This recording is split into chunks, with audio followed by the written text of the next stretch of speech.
Assalamualaikum warahmatullahi wabarakatuh. Salam sejahtera untuk kita semuanya. Salam, Om Swastiastu, Namo Buddhaya.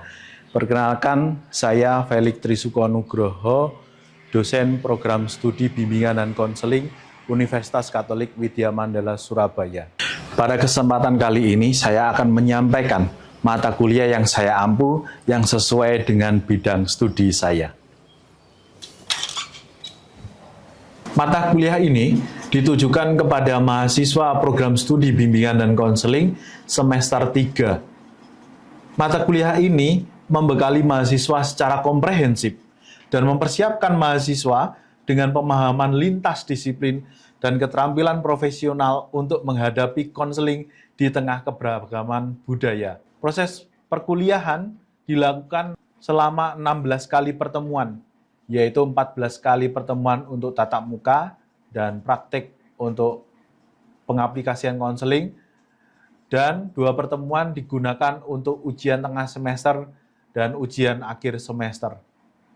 Mahasiswa tidak hanya belajar di dalam kelas, tetapi didorong untuk mengaplikasikan pengetahuan dan keterampilan mereka dalam situasi yang nyata, membantu individu dan komunitas menghadapi tantangan, serta menciptakan lingkungan yang lebih adil dan harmonis bagi semua. Capaian pembelajaran lulusan dan capaian pembelajaran mata kuliah yang tercantum seperti pada RPS, yaitu CPL 2, CPL 4, CPL 5, CPL 8, metode pembelajaran yang digunakan, yaitu pembelajaran yang dinamis, yaitu berupa DIA, Delivery, Interaction, dan Assessment.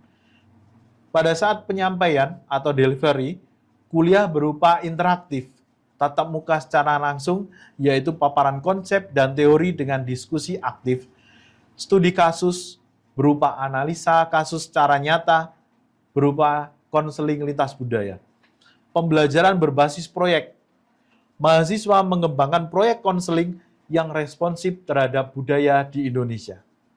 Dan mata kuliah ini juga menghadirkan narasumber praktisi, yaitu mengundang konselor-konselor di sekolah dan juga tokoh masyarakat yang berpengalaman. Untuk proses interaksinya, yaitu berupa diskusi kelompok, membahas isu sensitif dan berbagai perspektif. Kemudian dilakukan, yaitu dinamika kelompok berupa simulasi dan role play. Ini mempraktekkan keterampilan konseling dalam skenario multikultural. Setelah itu ada peer feedback, yaitu saling memberikan usulan antara kelompok satu dengan kelompok yang lain terhadap praktik konseling yang mereka lakukan. Assessment terkait penilaian, yaitu berupa kuis formatif. Aplikasi yang digunakan untuk memberikan kuis formatif ini adalah berupa Quizizz, Kahoot, dan juga berupa Padlet, yaitu papan kolaboratif untuk ide dan respon singkat dari yang disampaikan oleh mahasiswa. Nah, mata kuliah ini juga menyajikan berbagai daftar pustaka, baik itu buku atau electronic book berupa buku asing dan juga buku Indonesia, dan juga ada buku yang sudah saya tulis bersama dosen lain untuk mendukung pelaksanaan mata kuliah konseling lintas budaya ini. Aspek penilaian selama 1 semester dilakukan yang pertama, partisipasi aktif dan kehadiran 10%, tugas mandiri dan kelompok 25%, kuis formatif dan reaksi kelas yaitu 15%, ujian tengah semester 25%, ujian akhir semester 25%. Adapun inovasi berbasis riset untuk hak kekayaan intelektual yaitu pengembangan model konseling. Hal ini bisa dirumuskan dalam berupa model atau modul pendekatan dan modifikasi model konseling yang ada agar relevan dengan konteks budaya di Indonesia. Contoh yang sudah dilakukan adalah model konseling berbasis kearifan lokal Jawa dan model konseling untuk resolusi konflik antar budaya. Berikutnya akan saya tampilkan video pembelajaran di kelas dan interaksi bersama dengan para mahasiswa. Mari kita simak bersama video pembelajaran berikut ini. Selamat pagi para mahasiswa. Selamat pagi. Semangat Bikons. Semangat. Ya, pagi hari ini bertemu kembali dengan saya pada mata kuliah konseling lintas budaya. Nah, kita memasuki pertemuan yang ke-12. Pada pertemuan yang ke-12 ini kita membahas topik tentang konseling untuk anak dan remaja dalam konteks budaya. Ya. Jadi kita sudah memasuki kepada tahap berikutnya, yaitu mempelajari tentang bagaimana keterlibatan antara remaja dan dewasa itu dalam konteks budaya yang lebih luas, terutama di negara Indonesia. Nah, tujuan pembelajaran pada pagi hari ini, mahasiswa memahami pengaruh budaya terhadap perkembangan anak dan remaja. Yang kedua, mahasiswa mengenali pendekatan konseling yang sensitif terhadap latar budaya. Yang ketiga, mahasiswa mampu merancang intervensi konseling kontekstual berbasis komunitas. Karena hidup kita itu adalah berbasis dari komunitas, ya, dari lingkungan-lingkungan, dari wilayah-wilayah yang ada di Indonesia, maka kita selalu berkaitan dengan yang namanya komunitas. Nah, komunitas itu akan ada isu, akan ada konflik, dan lain sebagainya yang perlu kita ketahui bersama. Sebelumnya saya bertanya terlebih dahulu ya. Oke, minggu lalu kita belajar tentang konseling minoritas. Ya, kira-kira masih ada yang ingat atau tidak ini? Ya, silakan bisa angkat tangan. Oh ya, silakan Rehana. Konseling minoritas itu adalah konseling yang bertujuan untuk memenuhi kebutuhan khusus dalam kelompok minoritas. Baik, ya terima kasih Rehana. Ada lagi? Oh ya, silakan Fikri. Proses konseling yang melibatkan kelompok-kelompok kecil yang terpinggirkan. Ya, baik ya. Kita minggu lalu sudah belajar tentang bagaimana strategi kita dalam pelaksanaan untuk menyiapkan model, metode yang baik yang digunakan untuk bagi saudara-saudara kita yang berada dalam latar minoritas. Kita akan berfokus pada materi hari ini. Nah, kita ketahui bersama bahwa budaya ini sebagai faktor kontekstual. Ya, mengapa demikian? Kita bisa melihat bahwa budaya itu membentuk nilai, pola asuh, ekspektasi, dan perilaku anak dan remaja. Ya, membentuk yang namanya nilai. Nilainya apa saja kalau kita ketahui? Nilai kejujuran, nilai keterbukaan, nilai kerendahan hati, nilai gotong royong, ya. Itu yang diwujud nyatakan di dalam masyarakat. Itu bentuk budaya, ya. Lalu yang kedua, perbedaan norma antar budaya memengaruhi persepsi terhadap masalah psikologis. Ya, ini betul ya. Karena apa? Latar belakang budaya kita itu punya norma, punya aturan yang berbeda-beda, yang mana itu juga membentuk diri kita.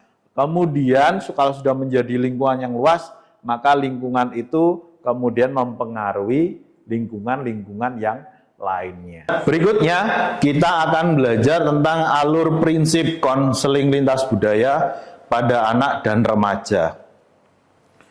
Alur yang pertama kita kenal dengan pengenalan konteks budaya anak dan remaja. Ini contoh poinnya adalah kita biasanya bertanya, apa nilai yang paling dihormati dalam keluargamu? Ya, ada kemudian sopan santun, ya.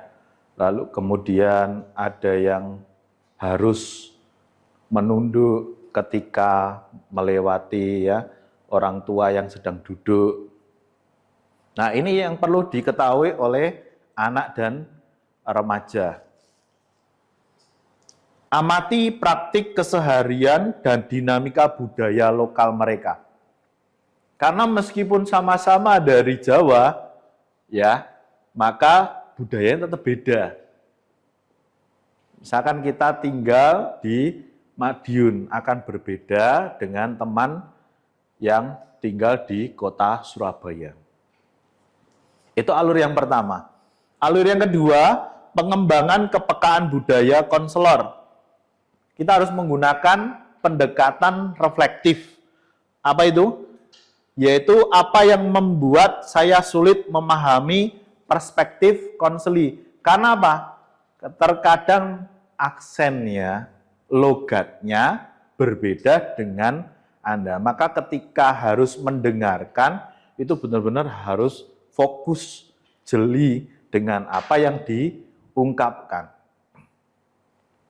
Ya, bisa saja mengatakan dengan huruf vokalnya itu berbeda dengan yang Anda alami sendiri. Ya. Nah, ini seringkali terjadi yang namanya miskomunikasi, ya. Nah, itu perlu dipahami. Sadari perbedaan nilai tanpa memaksakan nilai pribadi, ya. Kalau orang lain memang tadi sulit memahami, maka tidak perlu untuk dipaksa menjelaskan secara. Alur yang ketiga adalah pembangunan aliansi relasional yang aman dan inklusif. Hindari asumsi homogen terhadap anak dari satu etnis atau yang agamanya juga sama, ya. Nah, alur yang keempat yaitu adaptasi, strategi, dan media konseling. Contohnya adalah menggunakan kisah wayang untuk membahas konflik sosial. Alur berikutnya adalah dialog lintas generasi dan budaya. Di sini ada intervensi komunitas-komunitas kecil supaya mendapatkan masukan, ide, gagasan dari mereka supaya mereka juga bisa menghimpun banyak data. Kemudian kalau kita melihat intervensi komunitas lain adalah terhadap tadi, ya, minggu lalu yang kita bahas, yaitu kelompok untuk konseling minoritas, ya. Nah, itu juga memberikan wadah bagi kita untuk lebih mengenal komunitas-komunitas kecil yang ada di negara kita. Ya. Apalagi kalau itu menyangkut isu kelompok minoritasnya adalah LGBT misalkan, ya, ataupun yang kemudian yang lain-lain, ya, yang terkait dengan disabilitas. Nah, ini belum tersentuh juga, ya, komunitas-komunitas itu. Alur berikutnya yang terakhir adalah bahwa kita harus melakukan evaluasi dan refleksi kontekstual. Gunakan indikator kesejahteraan psikologis. Contohnya dari mahasiswa kalau sudah banyak tugas, ya, kadang-kadang kemudian itu suka pusing. Nah, lalu sedikit-sedikit merasa lemas, ya. Atau bisa jadi, ya, karena latar belakangnya adalah mager tadi, ya, malas gerak, kemudian tidak terselesaikan tugasnya. Itu juga membawa, ya, indikator-indikator psikologis tadi, ya, membuat mereka menjadi cemas. Nah, ini adalah gambaran terkait dengan tripartite development of personal identity dari Su and Su, ya. Nah, kita melihat di dalamnya itu adalah group level, kemudian ada individual level, ya. Ada berbagai macam hal, ada gender, ada sosioekonomik, ada usia, kemudian ada geografik, ada ethnicity, ya, ada preference, ada budaya, ada culture, dan lain sebagainya. Nah, salah satu contoh, ya, bisa kita melihat dari tabel satu ini, yaitu bahwa yang dibutuhkan oleh seorang konselor terhadap anak dan remaja yaitu aspek kompetensi konselor. Bisa kita melihat yang pertama, proses perpindahan dari ketidaksadaran budaya menjadi sadar. Yang kedua, menyadari nilai dan bias yang dimiliki dan bagaimana mereka dapat mempengaruhi konseli yang beragam. Nah, penilaian kita akan konseli itu juga akan menimbulkan yang namanya bias. Karena kita memandangnya tadi homogen sama. Konseli saya orang Papua. Nah, kemudian Anda juga punya pemikiran yang sama. Padahal dia latar belakangnya pun juga sudah berbeda.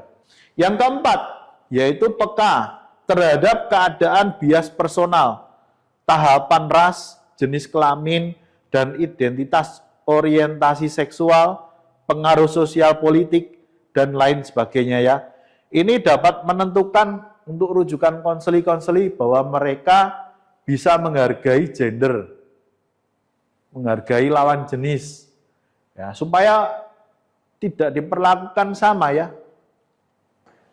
Lalu kemudian batas-batas itu Anda pahami, Anda bisa sampaikan kepada anak dan remaja tadi, supaya mereka terus belajar tentang yang namanya untuk seksualitas itu. Mereka bisa belajar lebih detail lagi, bagaimana menghargai perempuan, bagaimana juga sebaliknya, perempuan juga menghargai yang laki-laki. Yang kelima, menyadari sendiri rasis, seksis, heteroseksis ya, atau sikap lain yang merugikan kepercayaan dan perasaan. Nah, karena minggu lalu kita sudah belajar berbagai macam ya kelompok-kelompok minoritas, maka kita juga harus menghargai mereka dari kelompok mana. Kalau ada teman dari kelompok disabilitas, ada dari kelompok LGBT, ada dari kelompok latar belakangnya adalah gelandangan pengemis, maka kita harus juga mempunyai pemahaman atau perspektif yang sama, tidak boleh dibeda-bedakan.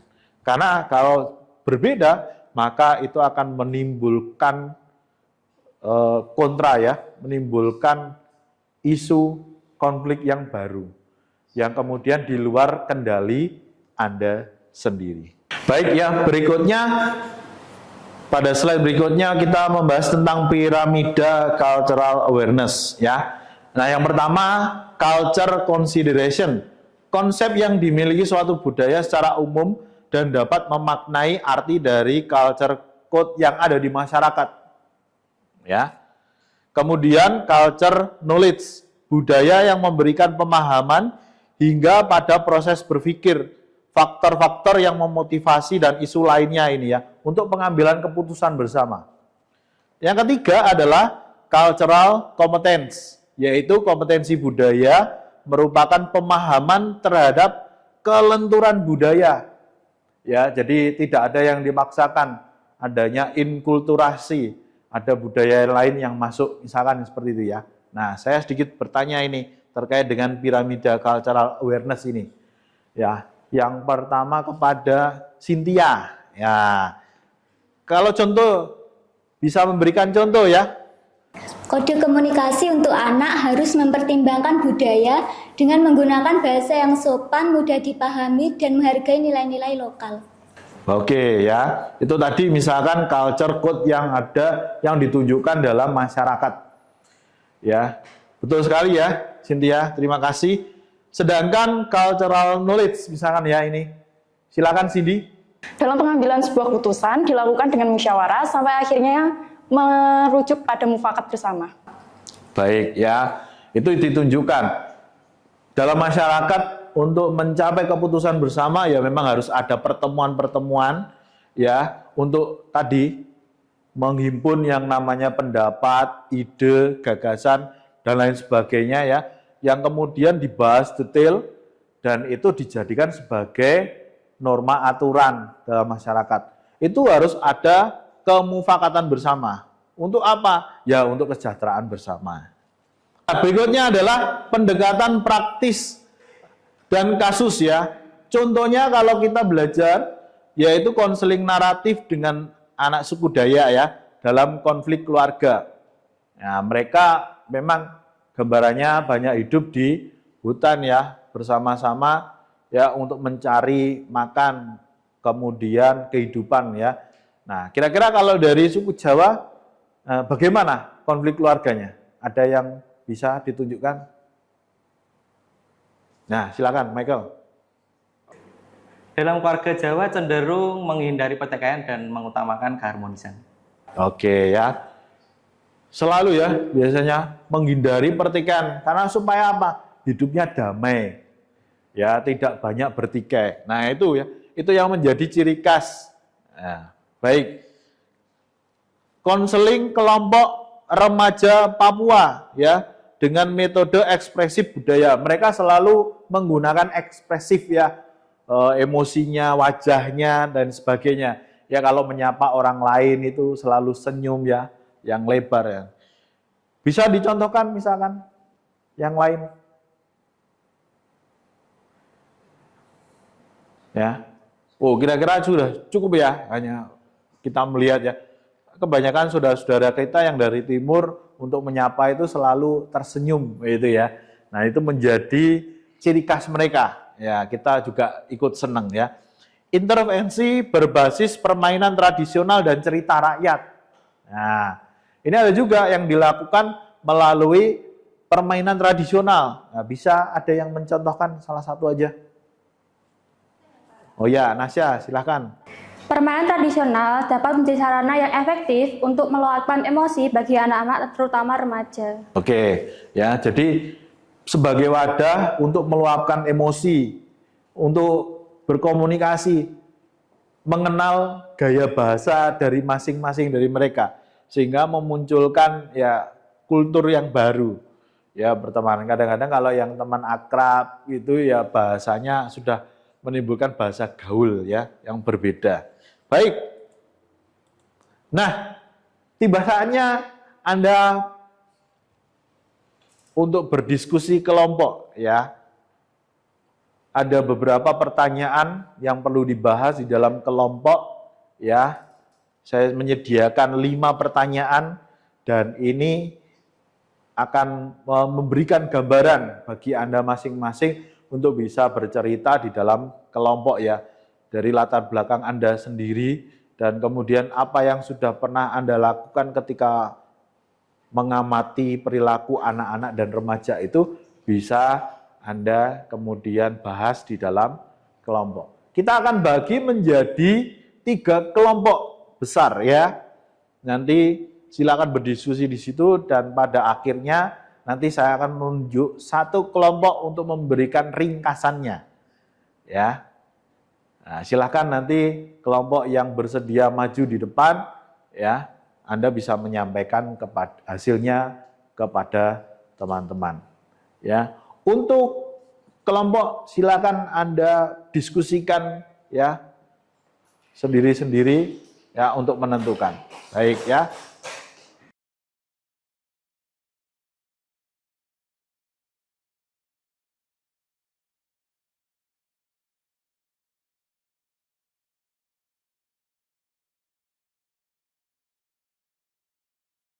Nah baik, selanjutnya kita akan mendengarkan ringkasan hasil diskusi kelompok tadi dari kelompoknya Dava. Nah, silakan Dava bisa menyampaikan kepada teman-teman. Terima kasih Pak Felix. Baik, jadi saya akan menyampaikan kesimpulan hasil dari diskusi kelompok saya. Menurut kelompok kami, keterlibatan dari 3 tokoh yaitu tokoh adat, guru dan juga keluarga sangat penting dalam proses konseling anak ataupun remaja.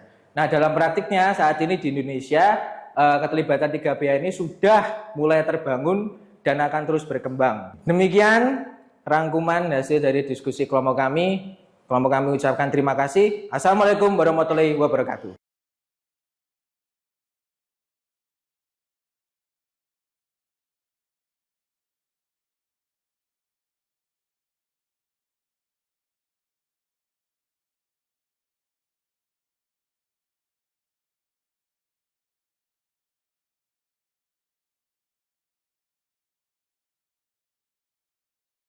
Kalau dari saya sendiri setuju tentang pendapatnya Mas Dava.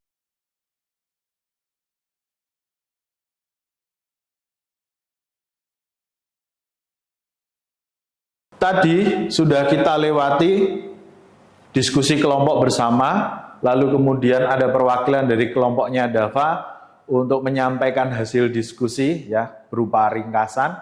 Lalu ada dari Ayu dan Krisna yang memberikan sanggahan, ada yang pro, ada yang kontra ya. Nah, ini menambah wawasan yang lebih luas lagi terkait dengan pengetahuan kita tentang konseling anak dan remaja. Nah, untuk melengkapi ya hasil belajar kita pada pagi hari ini, ada tugas praktik di luar kelas ya, yaitu berupa tugas proyek ya, yang akan Anda laksanakan secara berkelompok. Anda akan berobservasi kepada anak dan remaja yang Anda kenal, bisa dari saudara, bisa dari adik, atau yang ada di masyarakat ya, untuk Anda amati. Judul proyeknya adalah Sahabat Remaja di Budayaku ya. Nah, langkah pelaksanaannya bagaimana? Yaitu Anda perlu untuk mengidentifikasi komunitas-komunitas yang mereka ikuti ya. Yang kedua yaitu observasi dan wawancara. Yang ketiga adalah Anda memberikan perencanaan intervensi, yaitu membuat strategi atau model untuk konseling kepada anak dan remaja. Ya, untuk konsepnya nanti silahkan bisa dikonsultasikan dengan saya untuk bisa dilaksanakan dalam konseling kepada anak dan remaja. Nah, ini kira-kira tugas proyek baru bagi Anda di pertemuan yang ke-12 ini. Kira-kira ada yang mau ditanyakan? Pak, saya bertanya, untuk output tugas ini nanti bentuknya apa? Untuk outputnya nanti berupa laporan kegiatan, yaitu berupa observasi sampai dengan pelaksanaan dan kegiatan refleksinya. Lalu setelah itu nanti akan dijadikan sebuah artikel ilmiah. Setelah kita melalui proses pada pertemuan yang ke-12 ini, ya, maka konseling untuk anak dan remaja ini fokusnya ada banyak sekali ya, terkait dengan budayanya, terkait dengan bahasanya, terkait dengan komunikasinya, terkait dengan permainan-permainan tradisional yang ternyata juga memberikan dampak yang positif ya bagi mereka. Nah, sekarang kita sudah sedikit mulai lebih paham lagi ya terkait intervensi-intervensi yang akan kita laksanakan kepada anak dan remaja ketika kita menyiapkan untuk sesi-sesi konseling ya. Kita akan bertemu lagi di pertemuan yang ke-13 ya, di kelas yang sama, di jam yang sama juga. Saya harap Anda semuanya bisa melaksanakan tugas proyek yang saya berikan tadi sehingga nanti bisa dikumpulkan pada tepat waktunya ya. Terima kasih untuk pertemuan kita hari ini. Semoga kalian para mahasiswa semuanya selalu sehat ya, dan nanti bisa berkumpul kembali di pertemuan yang ke-13 ya. Terima kasih, sampai jumpa kembali. Semangat Bikon! Semangat selalu!